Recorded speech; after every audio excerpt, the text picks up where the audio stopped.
얼마 전 늦게 일을 마치고 택시를 탔어요. 기사님과 이런저런 이야기를 하며 집에 들어온 날이었어요. 그날 택시에서 내리며 오랫동안 남았던 말은 노인 한 명이 죽으면 도서관 하나가 불타는 것과 같다는 말이었어요. 아프리카의 검은 지성이라 불리는 아마두 함파테의 바의 명언이었습니다. 도서관이 불탄 이야기라면 빠질 수 없는 이야기가 있습니다. 기원전 3세기 이집트 알렉산드리아 프톨레마이오스 왕조는 당시 알려진 모든 지식을 한 곳에 모으려 했습니다.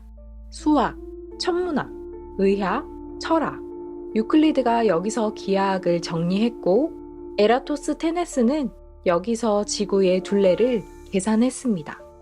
이 도서관은 특이한 운영 방식이 있었어요. 알렉산드리아 항구에 들어오는 배에서 문서를 수거해 필사본을 만들고 원본은 다시 내보냈습니다. 과장됐을 수 있지만 그 집착은 분명했습니다. 지식을 잃지 않기 위해서였죠. 그런데 이 도서관은 안타깝게 사라졌습니다. 한순간에 없어진 건 아니었습니다. 천천히 쇠퇴했어요.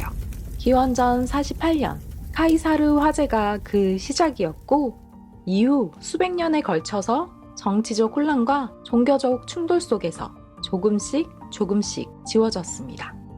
학문을 각각의 전공으로 나누기 이전 하나의 지도처럼 읽던 방식이 사라진 것입니다. 철학과 수학이 함께 논의되었고 천문학과 농업이 하나로 이해되던 지식들이었죠.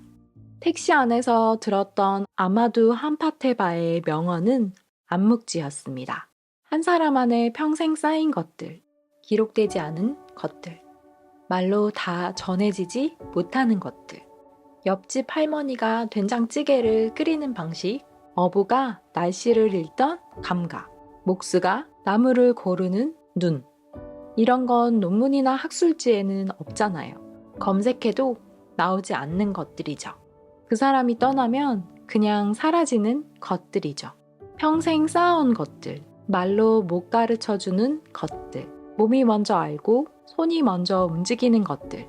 알렉산드리아가 사라졌을 때 우리는 그 시대의 언어를 잃었습니다. 한 노인이 떠날 땐 우리는 그 사람만이 가진 지도를 잃었습니다. 그날 밤 주변을 떠올려 봤어요. 지금 내 곁에 도서관이 몇 개나 있는지, 기록되지 않은 채로 묵묵히 살아가는 사람들, 평생 한 가지 일을 해온 손, 수십 년 동안 같은 계절을 겪은 몸, 말로 설명 못하지만 틀린 적 없는 감각. 그분들은 자기가 도서관인 줄 모르실 거예요. 그냥 살아온 것뿐이라고 생각하니까요. 알렉산드리아는 사라지는 걸 막으려 했습니다. 배에서 문서를 걷고 필사를 하고 보관을 했습니다. 그런데 우리 곁의 도서관들은 소실 예정이라는 표시도 없이 그냥 조용히 나이를 먹고 있습니다. 저는 그날 이후로 노인분들이 말을 꺼낼 때 조금 더 귀를 기울이게 됐어요. 검색창에 없는 것들이 그 목소리 안에 있을 수 있으니까요. 그리고 문득 이런 생각들이 들었습니다.